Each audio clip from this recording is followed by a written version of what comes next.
What do you wish of me? If you must. Well, that depends, does it not? What does she seem to be?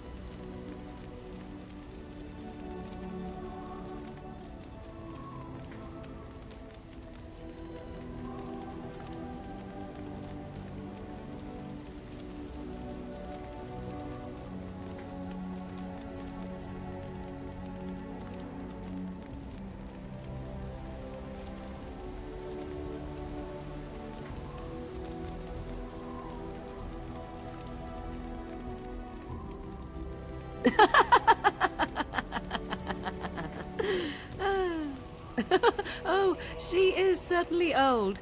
Have no mistake of that.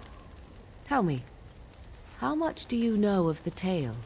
The one that the chastened still tell of my mother, to frighten them into obedience.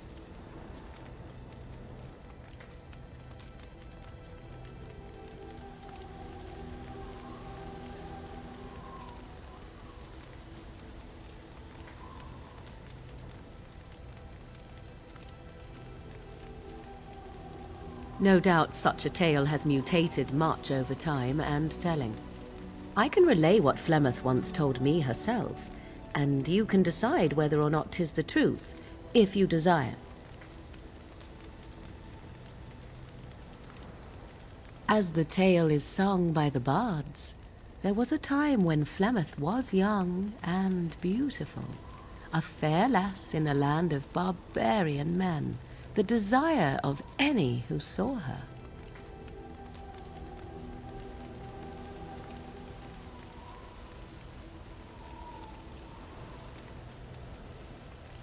The tales say that Flemeth fell in love with Osen the bard, and fled the castle of her husband, the dread Lord Conobar, and that he swore vengeance for her infidelity. In truth, my mother claims that 'twas Osen who was her husband, and Conobar the jealous lord, who looked on from afar. Lord Conobar approached young Osen and offered him wealth and power in exchange for his lovely wife, and Osen agreed.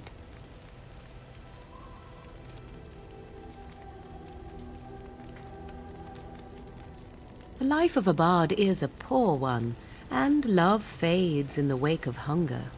'Twas Flemeth who suggested the arrangement. All would have been well had Lord Conobar kept his end of the bargain. But he was a foul man who bargained with coin he did not possess. Osen was led off to a field and slain, left for dead.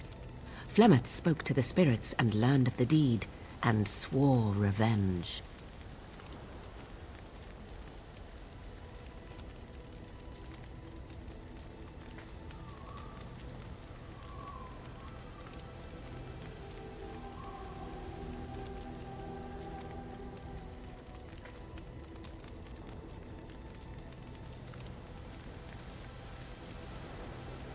That was not the point.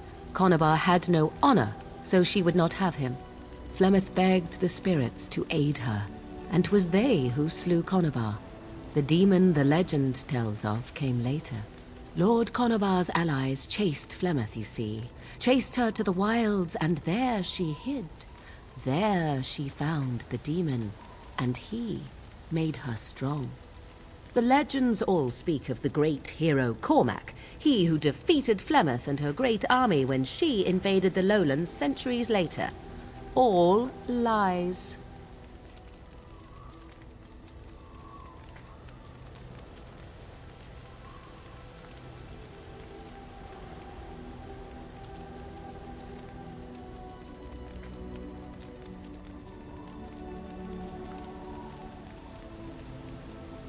You would be surprised at how little my mother cares for what I or others think of her past. The truth of the matter is that there was never an invasion. As Flemeth tells it, the Chastened never raised an army under her banner, and she never fought with any warrior named Cormac. Cormac led a brutal civil war against his own people, and later claimed it was to vanquish evil that had taken root amongst the lords. Thus, he was hailed a hero. Flemeth was only attached to the legend much later. Perhaps 'twas due to the great war with the Chastened that eventually came, but Mother claims not to know how it began.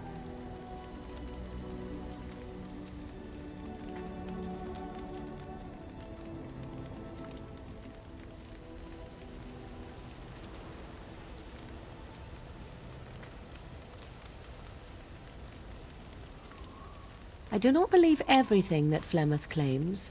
Oft it seems her bitterness has colored her memories. But on the whole, yes, I believe this tale, if not all. The demon within her has transformed her into something else. An abomination, perhaps some would say. I know not. I only know my mother is clever, and she is part of the wilds as it is part of her. But she is no immortal. She bleeds. A blade in her heart would kill her like any other, were it lucky enough to find her. You ask if I have sisters. I have asked of this myself. The stories tell of many witches of the wilds after all, not just the one. And these tales existed long before I did. Flemeth refuses to speak of other daughters, if they existed. So, should I believe I am her first? I doubt that too.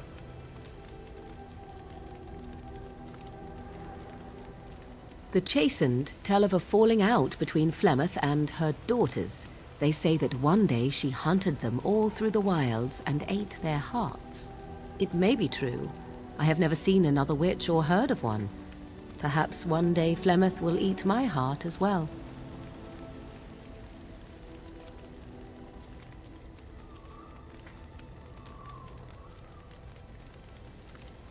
How often is this usually? Always? If not always, then when is it not true? There are more things in this world and the next than you or I could ever hope to understand. What Flemeth became is a mystery. I suspect, even to her. Flemeth tells it with far more embellishment than I, but you are welcome. Dare I ask of your own mother? Few are abominations of legend, 'tis true, but I find myself curious nevertheless.